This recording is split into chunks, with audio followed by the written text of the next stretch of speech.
Oh no, it's VideoCrap!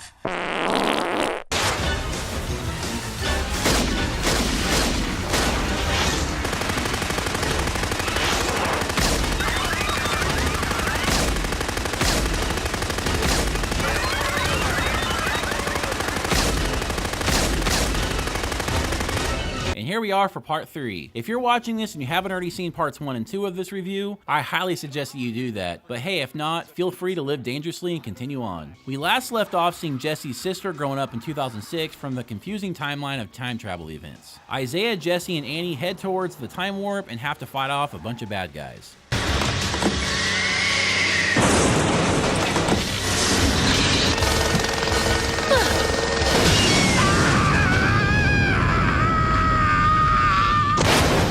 They escape and crawl into a warp hole to arrive in the world of the arena where all the virtual gaming takes place. Again, I have no idea if this is taking place on just another planet, or if it's just in the future, or both, or what, I don't know. We then get to see what that blue life stuff looks like.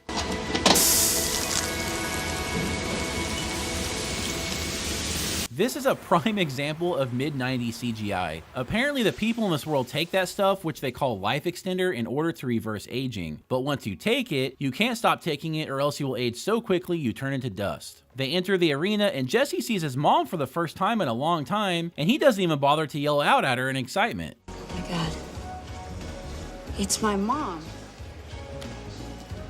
Wait till you see your dad. No, actually, wait until you see who he's fighting. You have offended my family. You've offended the Shaolin Temple.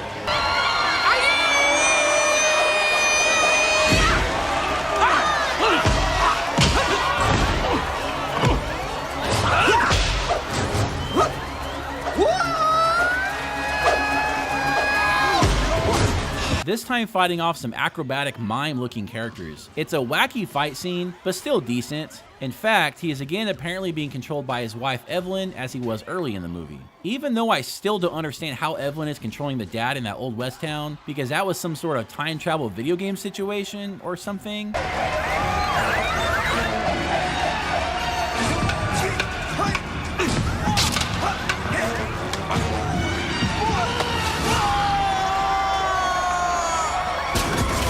More fighting ensues with even more bad guys, and then the dad wins. Mordor, the guy who is playing opposite Evelyn, is then strapped down in his chair for losing, and his blue life extender is extracted from his body.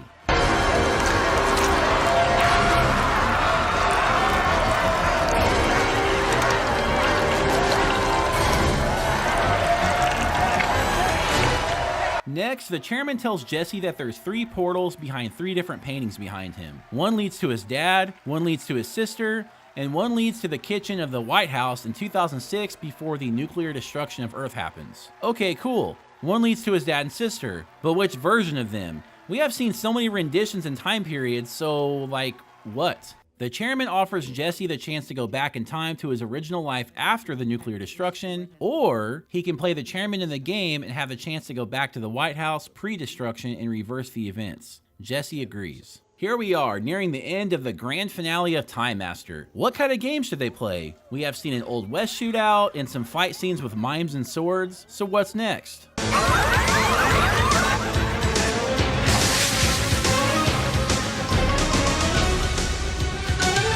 Yeah, a ski race. A freaking ski race. The only way to redeem this as their decision to end out the movie is if the snow monster from the 90s PC game Ski Free came out and ate everybody. But actually, before they started skiing, Jesse's ski character, who is actually his dad, gets shot by a rocket launcher from the chairman.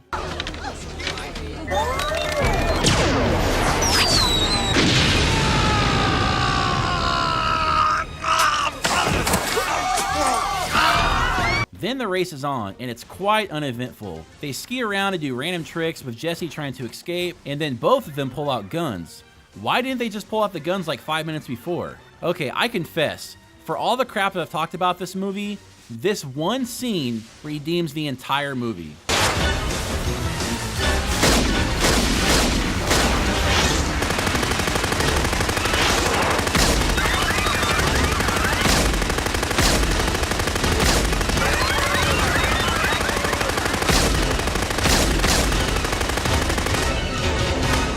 That was freaking mind-blowingly amazing. Oh my gosh. And now it's actually snowing inside the arena. Then a random video pops up and everybody in the arena sees Jesse's dad from the ski scene as he was being controlled as the character of the game. Wait, but then his wife or Jesse's mom's out there too. Then the biggest mess of a ramble in movie history happens.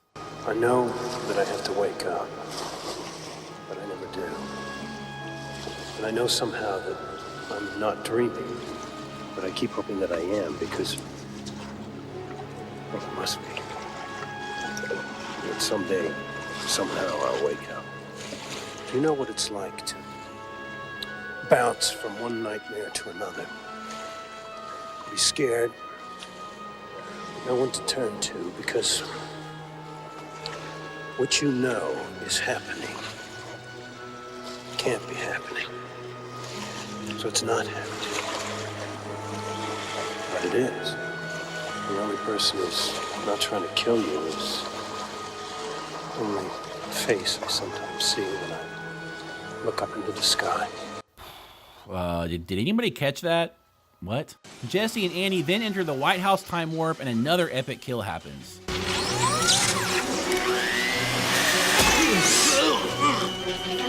I guess this is how the chairman and his people destroyed Earth, using kitchen appliances through virtual reality to kill a Marine and start a bomb.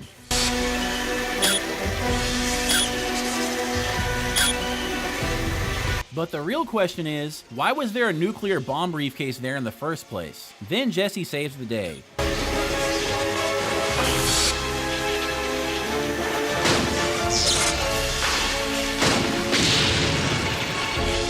And then Billy wakes up in, I guess, the year 1996 from his time at the orphanage, and he's told that the headmaster wants to see him. He is told that him and his sister can now stay together, and then...